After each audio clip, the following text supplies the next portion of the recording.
Hello students, this is Mr. McClellan. Hope you're doing all right. What I want to do today is go through the drafting process related to narrative speech. Hopefully this provides a way for you to kind of take the next step forward with whatever it is that you need to do with the narrative speech. There's not necessarily one way to go about doing the narrative speech. There's many ways. What I hope you find out from this drafting process is you take what other Timothy students have done before, and this is kind of what I've done is put in this presentation some tips and things that they have kind of done along the way that have helped them. All right. So first thing is, most of us obviously probably remember SFD, first draft or down draft, right? Well, what is that? Just to clarify, get some story down on the page relates to assignment. A free might wander from topic to topic, as well as include digressions about what you're hoping is for dinner. The SFD should try to stick to the topic or assigned prompt. So SFD, still bad first draft, but it's focused on whatever topic or prompt it has. So in this case, right, you have the narrative versus a free write. You might be talking about whatever things that distracted you that day. Hey, remember Anne Lamott's advice, first draft is the child's draft, where you let it all pour out and then let it romp all over the place, knowing that no one is going to see it and you can shape it later. You just let this childlike part of you channel whatever voices and visions come through and onto the page. Moving to the second draft. The goal of the second draft is to break the narrative into segments or chunks. These divisions might not be perfect, and some segments may still need to be eliminated or moved around with the speech. The updraft is all about getting a framework to work with and adapt in future drafts. So it's building it out, getting it something that you can work with. Now, Anne Lamott quote again, a friend of mine says that the first draft is the down draft, you just get it down. The second draft is the updraft, you fix it up. Try to say what you have to say more accurately. And the third draft is the dental draft, where you check every tooth to see if it's loose, cramped or decayed, or even, God help us, healthy. Now, before we get to that third draft or the dental draft, I think it's important for you guys to take a moment to stop and ask an important question with the second draft or updraft. So that question is, are you developing or restarting? So look back at your sections or chunks that you've made. Decide whether you feel like scrapping the story, okay, restarting, or adding to certain sections, develop. So what do we mean by restarting or develop, right? Developing, this is probably the most common form of revision. It involves identifying a piece you find promising or interesting, then adding to or extending the work. So developing, you're adding to or extending what you've already worked on. Some of you, maybe it's restarting. You've tried a particular approach, didn't work, or you didn't like the story, you feel like you got a better idea. So, you start over with that revision. What I want you to know is this is the point where you got to make that decision. So if you want to restart, do a different story, you can. I don't have a problem with that. But don't delay. You either want to go forward developing or you want to go with the restarting and get something to work with. Now, after the second draft, there could be so many different types of drafts and revisions. These drafts focus on refining, or in other words, so let's talk about what maybe refining means. Making your prose more clear, graceful, and expressive. So the next couple of slides will provide some tips on how to refine the elements and make a clear speech. So what I want you to understand is there's not necessarily one approach going forward from here. After the second draft, there's many things that you can work on, and some of you are going to approach it different than others. What I'm going to provide is a variety of resources, and that's what I hope helps you learn and move forward with the next step of revision. So, going ahead. So, refining. Draft 1, or 3.1, establishing a type of story. Will Eisner, a famous comic artist, noted that the storyteller is more than a reporter. The storyteller controls how the story is told. Okay? So some people, what they'll focus on now is focusing on how they tell the story more than even what the story is. How a story is told depends on a variety of factors. Chief among these factors are the following: personality of the storyteller, and 2, type of story narrated. So why is a type of story important? Form and content are always linked together in communication, right? That's literature. But the personality, who you are, right? And then the type of story, what type of story is it, right? Should match up with how you're telling it. So now what I would suspect is that some of you are going to focus more on the how, some of you are going to focus more on the what, okay? And that will be kind of what your third kind of draft here is focusing on. Okay, moving to the next slide. So 3.1 continued. There are so many ways to break down stories. Some of you may know the following breakdowns. All great literature is one of 2 stories. Man goes on a journey, or a stranger comes to town. Or maybe some of you know it as archetypes or reoccurring patterns. And that might be overcoming the monster, rags to riches, the quest, voyage and return, tragedy, comedy, rebirth. Okay. Some of you may know, stories are broken down by conflict, right? And maybe you've heard of these. So this slide, I don't think it's that important and that helpful to you, but some people would say, well, what do we mean by type of story? And they would say these things. And yes, they're there, okay? But I don't think that's the most important thing for you with writing a narrative speech. So that actually brings us to the next slide, which I think it gets a little bit more helpful.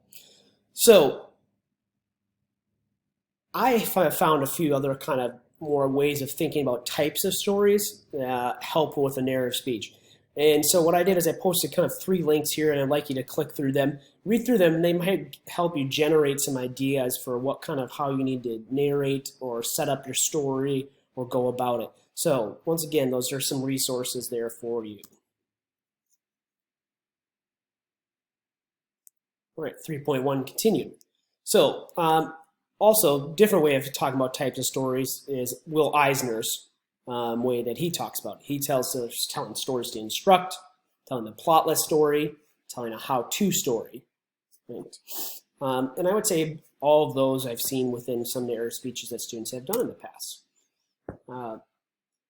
There's some other ones that he talks about: telling the illustrated story, symbolic story, or a slice of life story.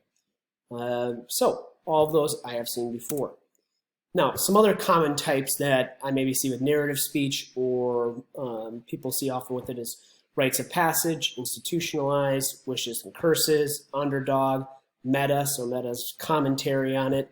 As one student wrote in the past, a narrative about a narrative, a satire, parable, tall tale. So those are a few different other ones, but I'm not too concerned with that. So 3.2, structural integrity and description. Okay. So maybe instead of focusing on type of story, you want to focus more on the structure and description. So what do we mean by structure? Well, structure, the strong hook, right? You got to have something that pops right away at the start of the speech that grabs their attention. Okay. That line should be memorable. Okay. Now, you could use a quote. Okay. You don't have to necessarily have a quote there, but it should have some kind of energy and power to it, dynamism. Okay, grab their attention. Now, the second thing is, this is actually probably one that I see most students struggle with, is exposition. So establishing a place, people, and events. So place, a lot of times people are not very specific with the place, whether that's in both stating what the place is, but also describing it as well. So stating where you're at, but also describing what it looks like, what it felt like, how does it contribute to the action of the story. The people, who's in it, right? Think of yourself as a character, right? And the other people are characters. Well, with characters, you use names. You don't just refer to them. So whenever you have someone else that's important in the story, make sure you're referring to them by their name and you're introducing them, right? So, if you had, I don't know, you're telling a story in elementary school when you're on your bike and you're biking with, I don't know, that one kid that had the really weird glasses and, had a lot of messed up teeth and talked a little funny, but you were his his buddy, okay? And you guys are strolling along. Well, maybe you want to give us a sense of what he looks like or what he's known for, right? Or maybe, right, you're biking along, right? And maybe it's like you're feeling the outcast, right? Maybe it's like, oh, here's like the two people that are kind of like always on the in and sharing things, and then they kind of like maybe include you, right? Now, middle section, you want to build on whatever conflict or problem. So that's the biggest thing I would say for you guys is narrative, right? Try to find the conflict or problem. What is the thing that you're centering the story all around? Effective clincher, that's the ending. So get their attention and end on a strong note. So, right, what we mean by get their attention is, well, naturally with speaking, right, we lose our attention over time. Just like in this video, you've lost your attention. And by shouting at you, maybe some of you woke back up, or maybe not. But end on a strong note, something to make it click into place. Oftentimes, it's something that connects back to your introduction. Transitions, concise phrasing that keeps speech moving but links together segments. Description and diction, I've already kind of talked a lot about those, but I would say in particular active verbs and dialogue, right? Have dialogue, please add dialogue. Okay, 3.3, draft. This is focusing on the audience. 1, understand and connect with your audience. Refer to shared experiences. Okay. Number 2, motivate the audience. Okay. Number 3, spice it up. Number 4, sarcasm or self-deprecation. Number 5, unity. Okay. What I would say is these are going to be exceptionally important for you, okay, with regards to making the narrative speech work. Okay. If you don't have these elements, right, the narrative speech is harder for the audience to engage with. Okay. Now, what I will say is that in terms of kind of my grading, what I would say is in terms of really, seeing A-level speeches, or at least, a B would have to have some elements, probably these as well, would be this kind of noting how they're involving the audience. Okay, draft 4, right? Revise the speech in light of practice. So often when practicing the speech, we realize changes that need to be made. Sometimes these are small edits, and other times these are bigger items. Oops, spelling error. It's okay to keep revising. However, at a certain point, you can't keep making changes. So practice it, and then you might need to change it up a little bit. Practice it, you might need to change it up a little bit. And you know what? When you do deliver the speech, if it's a little bit different than from what you had originally written down, that's not a big worry or anything. But you want to, as you're going along, if you're making changes, note that. Okay, reviewing drafting speech. So number 1, SFD or downdraft. Number 2, updraft. Number 3, refining drafts. And number 4, revise based on practice. So most of you are in here somewhere, okay? So what you need to do is work on and figuring out what's your next step based on that. So number 5, publishing a speech. I will give you some more information about that later, about how we'll do that. Trying to figure out what's the best kind of format for that, but considering our circumstances. So, but I'm looking forward to it. I know you do a great job. The point right now is take something from these slides, this presentation, use it to help you revise, and go in there and revise. Now, you could have multiple drafts of revision.